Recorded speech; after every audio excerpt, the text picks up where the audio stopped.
A interpretação é o principal tipo de intervenção que o psicanalista utiliza na condução de uma análise. E neste vídeo eu quero apresentar para você 3 lições cruciais sobre a interpretação. Para você que não me conhece, o meu nome é Lucas Napoli, eu sou psicólogo, psicanalista e tenho doutorado em psicologia clínica. Seja muito bem-vindo ao canal Psicanálise em Humanês.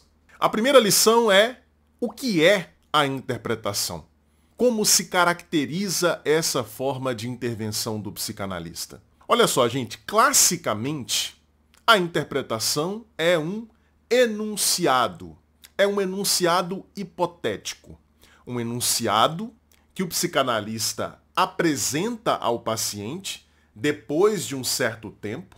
Já na segunda lição, eu vou explicar para você em que momento o psicanalista deve apresentar uma interpretação para o paciente, mas classicamente a interpretação é um enunciado hipotético que o psicanalista apresenta ao paciente e que faz referência àquilo que o psicanalista deduz que esteja acontecendo com o paciente inconscientemente.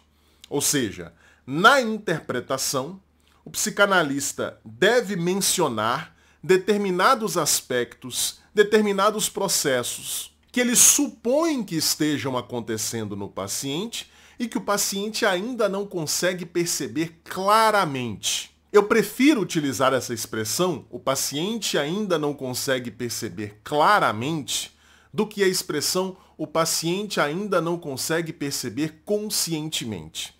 Por quê? Porque frequentemente o analista vai mencionar nas suas interpretações determinados elementos que o paciente consegue reconhecer conscientemente, mas que ele ainda não havia articulado de maneira clara. E ainda não havia articulado de maneira clara por conta das suas defesas, das suas resistências. Então, a interpretação tem o objetivo de quebrar uma resistência que o paciente apresenta a reconhecer claramente certas coisas que estão acontecendo com ele. A interpretação não deve jamais ser apresentada para o paciente como uma afirmação absoluta, indiscutível. O psicanalista jamais deve interpretar como se ele estivesse ensinando o paciente de maneira dogmática sobre aquilo que estaria acontecendo com ele. Por isso eu insisti inicialmente que a interpretação ela tem um caráter hipotético. Normalmente, você apresenta a interpretação para o paciente com a palavrinha talvez no início. Talvez você esteja pensando tal e tal coisa. Talvez você esteja com receio de tal e tal coisa. Talvez nesse caso você deseje isso e aquilo. A palavrinha talvez ajuda esse enunciado do psicanalista a ser apresentado e ser compreendido, aceito pelo paciente como uma hipótese sobre o que está acontecendo consigo. Afinal de contas, o psicanalista jamais conseguirá ter certeza absoluta sobre aquilo que supostamente está presente na mente do paciente. Ele faz uma suposição, ele faz uma dedução. Então é sempre em caráter hipotético. Então, para sairmos do plano abstrato, vamos para um exemplo concreto. Uma paciente que relata para o seu analista que recentemente ela passou por vários processos de rompimento de amizades. Ela já terminou a amizade com umas 3 ou 4 pessoas dentro de pouco tempo. E aí, conforme ela vai contando essas situações, essas amizades e o modo como elas terminaram, essa paciente deixa claro que, na verdade, foi ela quem fez os rompimentos. E, à medida que você vai escutando, à medida que você correlaciona o que ela está dizendo sobre essas amizades com a história de vida dessa paciente, de repente chega à sua mente a dedução, a suposição de que, na verdade, essa paciente rompe os processos de amizade não por conta das coisas que aconteceram efetivamente ali, mas porque ela se sente tão ameaçada pela possibilidade de ser abandonada pelos seus respectivos amigos, que para evitar a experiência de ser abandonada, ela mesma faz o processo de rompimento. E aí, depois de escutar atentamente essa paciente, o psicanalista então pode apresentar a ela a interpretação de que talvez, sem perceber, ela faça o rompimento dessas amizades justamente para evitar aquilo que ela supõe que possa acontecer a qualquer momento, que é o afastamento do amigo ou da amiga. Para se proteger da experiência de abandono, que ela supõe que possa acontecer, ela mesma dá um jeito de romper aquelas relações de amizade. O psicanalista pode apresentar essa interpretação para a paciente. Ele pode fazer isso dessa forma, através de um enunciado, ou ele pode também utilizar formas mais indiretas, mais sutis, mais provocativas de indicar exatamente a mesma coisa. Ele poderia dizer, por exemplo, é melhor deixar alguém do que ser deixada, né? É uma outra forma de apontar para a paciente aquilo que o analista supõe que esteja acontecendo com ela. Agora, a segunda lição: quando apresentar uma interpretação para o paciente? Em que momento do tratamento o psicanalista está em condições de fornecer uma interpretação? Quando o próprio paciente, em função do progresso elaborativo que ele faz ao longo da análise, quando o próprio paciente está quase chegando àquela conclusão que o psicanalista irá apresentar na forma de uma interpretação. Aí você pode me perguntar, Lucas, mas se o próprio paciente está quase chegando lá, por que não deixar o próprio paciente chegar ao invés do analista dizer para ele? Ora, porque em função das suas defesas, da sua resistência, é muito provável que o paciente não chegaria a essa conclusão, a essa formulação sozinho. É por isso que ele está fazendo análise, porque ele precisa de uma pessoa para ajudá-lo a vencer as suas resistências. A gente pode pensar na seguinte metáfora: o paciente está se aproximando da verdade e para acessar a verdade ele precisa abrir uma porta. Como ele tem resistência, como ele tem certas defesas, ele fica com medo de abrir essa porta. O que é a interpretação? A interpretação é justamente o movimento do analista de abrir a porta para o paciente e permitir a ele o acesso à sua verdade. É claro que nós estamos aqui pressupondo que a interpretação do psicanalista está apontando para a verdade. Nem sempre isso vai acontecer. Muitas vezes os analistas erram o alvo. Eles apresentam certas interpretações que não são apropriadas, que não são corretas. Eles fazem certas deduções que não estão correlacionadas, que não se encaixam com aquilo que verdadeiramente está acontecendo com o paciente. Isso faz parte. O analista não é perfeito. Nenhum método terapêutico é perfeito. Mas quando o analista faz uma interpretação verdadeira, uma interpretação apropriada, é como se ele estivesse fazendo isso. É como se ele estivesse abrindo a porta e permitindo que o paciente tenha acesso à sua verdade. Então, no exemplo que eu estava citando anteriormente, o analista só deveria apresentar para o paciente aquela interpretação: olha, talvez você termine as suas relações de amizade para evitar a experiência de abandono que você supõe que possa acontecer. Talvez você imagine que, diante de certos conflitos, os seus amigos te abandonariam.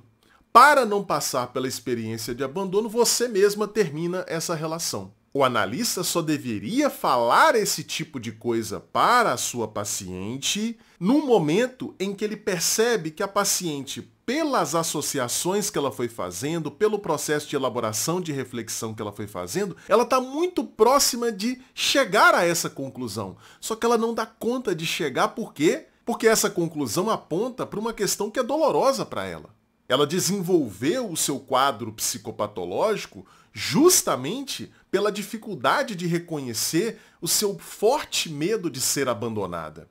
Então, ela não chegaria sozinha a essa conclusão, ela precisa do auxílio do analista. Mas essa paciente só estará em condições de receber essa interpretação e possibilitar que essa interpretação tenha um efeito sobre ela um efeito transformador sobre ela, se esse terreno, vamos dizer assim, da alma dela, esse terreno já estiver preparado para receber essa semente. Se não estiver preparado, essa semente vai cair e não vai dar origem a uma árvore frondosa, por assim dizer.